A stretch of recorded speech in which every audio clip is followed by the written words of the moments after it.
On l'a dit et c'est validé, il n'y a rien de nouveau sous le soleil. C'est pourquoi ici, le salon des affairages n'ouvre qu'en fin de journée. Madame, monsieur, bonsoir et bienvenue au cocktail des news signé MMB. À la carte de ce 26 janvier, journée mondiale de la douane et sur l'éthique. Parrainée par l'Organisation mondiale des douanes qui a son siège social à Bruxelles, cette journée sociale souligne les efforts des hommes et des femmes qui travaillent dans les administrations douanières du monde entier. C'est l'occasion de rappeler comment les douanes contribuent à assurer la sécurité et la prospérité de nos collectivités, comme par exemple en luttant contre les trafics de drogue ou de contrefaçon. Dédicace spéciale aux douanes ivoiriennes.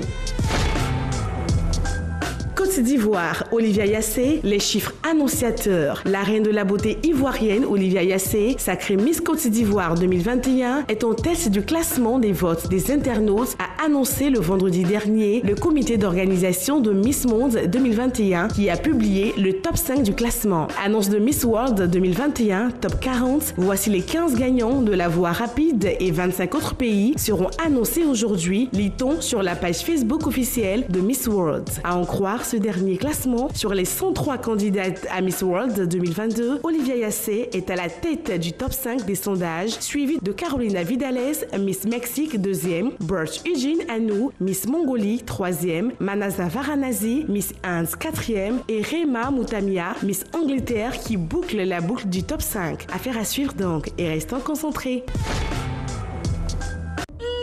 Je sens que cette canne sera sucrée. Waouh, pourquoi tu fais ça? Parce qu'elle sera vraiment sucrée.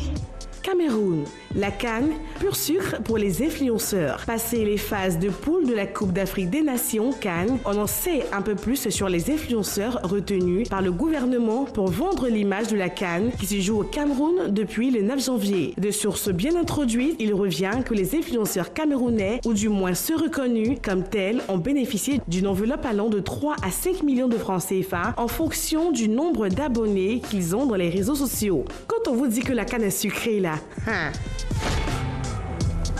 France, Alain Delon sort du silence. Elle restera à jamais la seule Madame Delon. Il y a un an, le 21 janvier 2021, Nathalie Delon est morte à l'âge de 80 ans des suites d'un cancer. Une maladie qu'elle a combattue épaulée par son fils Anthony, mais aussi par son ex-mari, resté très proche. En ce triste anniversaire d'ailleurs, Alain Delon a tenu à honorer la mémoire de Nathalie. Un an déjà, une pensée d'amour pour Nathalie et pour ceux qui l'ont connue et chérie, a publié l'acteur. Comme lui, Anthony Delon a publié un bouleversant hommage à sa mère en ce triste anniversaire. Que son âme repose en paix.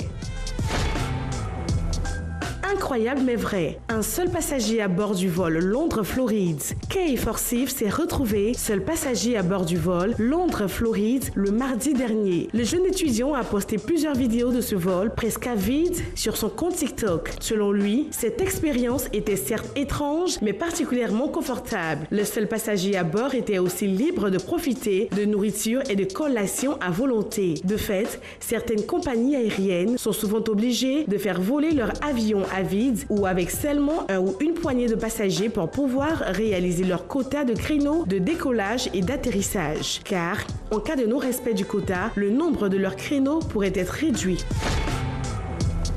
Eh bien, voilà, on s'y attendait, c'est confirmé. Un rapport des Nations Unies stipule que priver les gens d'Internet est une violation de droits de l'homme. Et vous, là-bas, le saviez-vous ?